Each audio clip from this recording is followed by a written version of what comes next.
حضرت سیدنا عمر رضی اللہ تعالی عنہ جلیل القدر ہستی ہیں جنہیں حضور علیہ السلام نے اللہ سے مانگ کے لیا۔ سارے صحابی رسول کریم صلی اللہ علیہ وآلہ وسلم کے مرید ہیں، لیکن جناب عمر میرے حضور کی مراد ہیں۔ 39 لوگ جب اسلام لا چکے، 39ویں شخص حضرت امیر حمزہ رضی اللہ تعالی عنہ تھے، اور ان کا ایمان لانا مسلمانوں کے لیے بہت بڑی ڈھارس اور بہت بڑے حوصلے کا سبب و ذریعہ بنا۔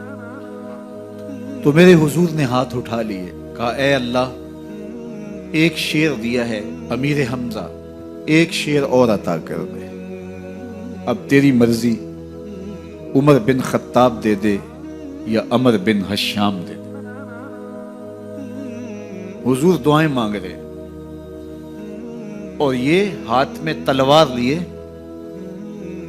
غیظ و غضب سے بھرے ہوئے گھر سے نکلتے ہیں کہ بانی اسلام کا چراغ ہی بجھا دینا ہے۔ راستے میں ایک صاحب ملے اور کہا کہ عمر، تیور کوئی اچھے نہیں لگتے، خیر تو ہے، کدھر جا رہے ہو؟ کہا چراغ اسلام بجھانے جا رہا ہوں، یہ روز کا مسئلہ ختم ہونے لگا ہے میرے ہاتھوں۔ مسکرا کے بولے گھر کی خبر تو لو۔ کہا میرے گھر کو کیا ہوا؟ کہا تمہاری بہن فاطمہ بھی نوکر بن گئی ہے رسول اللہ صلی اللہ علیہ وسلم۔ غصے سے بھرے ہوئے اپنی بہن کے گھر کا رخ کرتے ہیں، اندر سے قرآن پڑھنے کی آواز آ رہی، غصہ اور بڑھ جاتا ہے، دروازے کو زور زور سے کھٹکھٹاتے ہیں۔ اہل خانہ سمجھ گئے ماجرا کیا ہے، گرجدار آواز ہے جناب عمر کی، دروازہ کھولو۔ جلدی سے معلم کو چھپا دیا اور بہن آگے بڑھ کے دروازہ کھولا۔ کہا تم سابی ہو گئے ہو، دین چھوڑ دیا تم نے، بتوں کی وفا ترک کر دی اور بے تحاشا مارنا شروع کیا۔ بہن کا سر پھٹ جاتا ہے، خون بہنے لگتا ہے اور یہ مارتے چلے جاتے ہیں۔ فاطمہ بنت خطاب بولی عمر، تم خطاب کے بیٹے ہو، سنو میں بھی خطاب کی بیٹی ہوں، جو ظلم جو جبر کرنا ہے کرو، میں محمد عربی کا دامن نہیں چھوڑوں گی۔ سوچنے پہ مجبور ہو جاتے ہیں وہ کون سی طاقت ہے جس نے بجلیاں بھر دی اس کے اندر۔ کہا جو تم پڑھ رہے تھے مجھے بھی سنا سکتے ہو؟ کہا تمہیں غسل کرنا ہوگا۔ عمر اپنے بدن کو دھو رہے ہیں، میرا رب دل دھو رہا ہے۔ اتنے میں معلم بھی قرآن لے کر آ جاتے ہیں اور قرآن کی تلاوت ہونے لگتی ہے۔ طٰہٰ ما انزلنا علیک القرآن لتشقیٰ، 14ویں رات کے محبوب چاند، ہم نے قرآن اس لیے نازل تو نہیں کیا تھا کہ تم مشقت میں پڑ جاؤ۔ بے تاب ہو گئے، کہا عمر کی عمر برباد ہو گئی، مجھے لے چلو حضور کی چوکھٹ پہ۔ تلوار حمائل کی ہے، بہنوئی ساتھ ہیں، اور حضور کی بارگاہ میں حاضر ہو رہے۔ دروازے کے سوراخوں سے دیکھا تو صحابہ تشویش کا اظہار کرنے لگے کہ عمر آ رہا ہے، تلوار حمائل کی ہے، ارادے اچھے نہیں لگتے۔ جناب امیر حمزہ نے کہا دروازہ کھول دو، اچھی نیت سے آیا تو استقبال کریں گے، نیت اچھی نہیں ہے تو اس کی تلوار سے اس کی گردن کاٹ دیں گے۔ حضور کے سامنے جا کے بیٹھ گئے، گلے میں کپڑا ڈالا تو حضور نے پکڑ کے کہا عمر، ابھی وقت نہیں آیا کہ تم اسلام لے آؤ؟ یہی وقت تھا عمر کے اسلام لانے کا۔ لبوں پہ کلمہ جاری ہو گیا، اللہ اکبر کی صدا اس زور سے گونجی کہ مکے کی گلیاں گونجنے لگی۔ اسلام لانے کے بعد حضور سے پوچھتے ہیں حضور کیا ہم حق پر نہیں ہیں؟ فرمایا ہم حق پر ہیں۔ اللہ کا دین سچا نہیں ہے؟ کہا اللہ کا دین سچا ہے۔ آپ اللہ کے سچے نبی نہیں ہیں؟ فرمایا میں اللہ کا سچا نبی ہوں۔ تو کہا پھر ہم چھپ کے عبادت کیوں کریں؟ اب مسلمانوں کی 2 صفیں بنتی ہیں، ایک صف کی قیادت امیر حمزہ کرتے ہیں، دوسری صف کے آگے آگے عمر بن خطاب چلتے ہیں اور حضور درمیان میں ہیں، اور یہ ملکوتی قافلہ صحن حرم میں آ کے اعلانیہ عبادت کرتا ہے۔ حضرت عبداللہ ابن مسعود رضی اللہ تعالیٰ عنہ فرماتے ہیں عمر کا اسلام لانا اسلام کے لیے عزت کا سبب بنا، اسلام کے وقار کی علامت بن گیا۔ ایک ایک کے دروازے پہ جا کے دروازہ کھٹکھٹا کے کہتے ہیں، وہ تو اور خبر سننے کے لیے بے چین تھے کہ یہ بانی اسلام کی زندگی کا چراغ بجھانے گیا تھا، کوئی خبر لایا ہوگا۔ وہ کہتے ہیں آؤ عمر کدھر آئے ہو؟ کہا تمہیں بتانے آیا ہوں، کمزوروں سے پنجہ آزمائی کرتے رہے ہو، آؤ میرے سے بات کرو، میں محمد عربی کا نوکر بن گیا ہوں۔ اللہ اکبر۔ میرے حضور نے فرمایا جب اچھے لوگوں کا ذکر کرو تو میرے عمر کا ذکر بھی کیا کرو۔ میرے عمر کی زبان پر حق بولتا ہے، سچ بولتا ہے۔ ان الشیطان یفر من ظل عمر، عمر کے سائے کو دیکھ کے شیطان بھاگتا ہے۔ اللہ اکبر۔ اسلام لائے تو زندگی کی ایک ایک سانس اسلام کے لیے وقف کر دی، حضور کا پہرا دیا، حضور کی ناموس کا پہرا دیا، حضور کی شریعت کا پہرا دیا۔ اسلامی فتوحات پھیلی تو پھیلتی ہی چلی گئیں، کبھی مصر فتح ہو رہا ہے، کبھی ایران فتح ہو رہا ہے، آرمینیا تک مسلمانوں کی افواج پہنچتی ہیں۔ 22 لاکھ مربع میل پر حضرت عمر رضی اللہ تعالیٰ عنہ کی سلطنت پھیل جاتی ہے۔ عدل و انصاف کا دورہ ہوتا ہے۔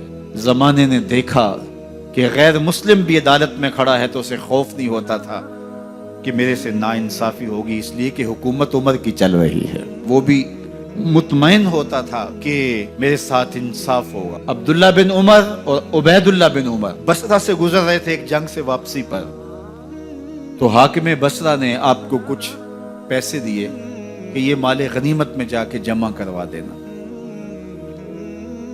اور پھر خود ہی مشورہ دیا کہ عراق کے اندر فلاں فلاں چیز بہت سستی مل جاتی ہے اور حجاز میں ان چیزوں کی قیمت زیادہ ہے، تو اگر آپ ایسا کر لیں کہ یہ ان پیسوں سے خرید لیں اور جا کے مدینہ المنورہ میں فروخت کر دیں تو جو زائد پیسے آپ کمائیں گے وہ آپ کے ہوئے، اور یہی اشرفیاں جو میں نے دی ہیں آپ کو، اتنی اشرفیاں بیت المال میں جمع کروا دینا۔ تم نے محنت کی ہوگی، تجارت کی ہوگی، تو جتنے بچیں گے وہ آپ کے ہوں گے۔ تو انہوں نے کہا بہت اچھا، وہاں سے مال خرید لیا، مدینہ المنورہ میں آ کے بیچ دیا۔ جتنی اشرفیاں انہوں نے وہاں سے دی تھی بیت المال کے لیے، اتنی بیت المال میں جمع کروا دی۔ حضرت عمر رضی اللہ تعالیٰ عنہ کو پتہ چلا، بیٹوں کو بلایا، کہا کہ سنا ہے تم نے کوئی کمائی کی ہے؟ کہا جی ہم نے تو تجارت کی اور جو مال لیا تھا اتنا مال بیت المال میں جمع کروایا ہے۔ کہا تم بیت المال کے پیسوں پر کمائی کی ہے، وہ پیسے بھی تمہیں بیت المال میں جمع کروانے پڑیں گے۔ یہ عمر ہیں رضی اللہ تعالیٰ۔ رومی شہنشاہ کی بیوی سلام بھیجتی ہے حضرت عمر رضی اللہ تعالیٰ عنہ کی اہلیہ کو، تو وہ 1 دینار ادھار لے کر کے اس کا عطر خریدتی ہیں اور شیشیوں میں ڈال کر کے ان کو بھیجتی ہیں کہ چلو ایک رواداری کا اچھا ثبوت فراہم کیا جائے۔ تو وہ واپسی پر انہی شیشیوں کے اندر قیمتی موتی بھر کے بیچتی ہیں، جواہرات بھر کے بیچتی ہیں۔ حضرت عمر رضی اللہ تعالیٰ عنہ فرماتے ہیں لاؤ یہ سارے جواہرات، سب کو فروخت کرتے ہیں، 1 دینار اس کو دیتے ہیں، باقی بیت المال میں جمع کر دیتے ہیں۔ تو جب اپنی زندگی اتنی محتاط ہوگی، اتنی خوبصورت ہوگی، تو پھر کس طرح کوئی گورنر زیادتی کر سکتا ہے؟ تو حضرت سیدنا عمر رضی اللہ تعالیٰ عنہ نے اپنا طرز زندگی اور انداز معاشرت اتنا سادہ اور اتنا خوبصورت رکھا کہ اس کے مطابق تمام گورنروں کو ڈھالنے کی تلقین کی۔ آپ جب بھی کسی شخص کو بطور گورنر اس کا تعین کرتے تو اس کو یہ نصیحتیں کرتے، ایک ترکی گھوڑے پہ سوار نہیں ہوں گے، باریک کپڑا نہیں پہنیں گے، اور ان چھنے آٹے کی روٹی کھائیں گے، مکان کا دروازہ نہیں لگائیں گے، کوئی حاجب نہیں رکھیں گے، چوکیدار نہیں رکھیں گے، بواب نہیں رکھیں گے، جو تمہارے تک پہنچنا چاہے ڈائریکٹ پہنچ جائے۔ اللہ اکبر۔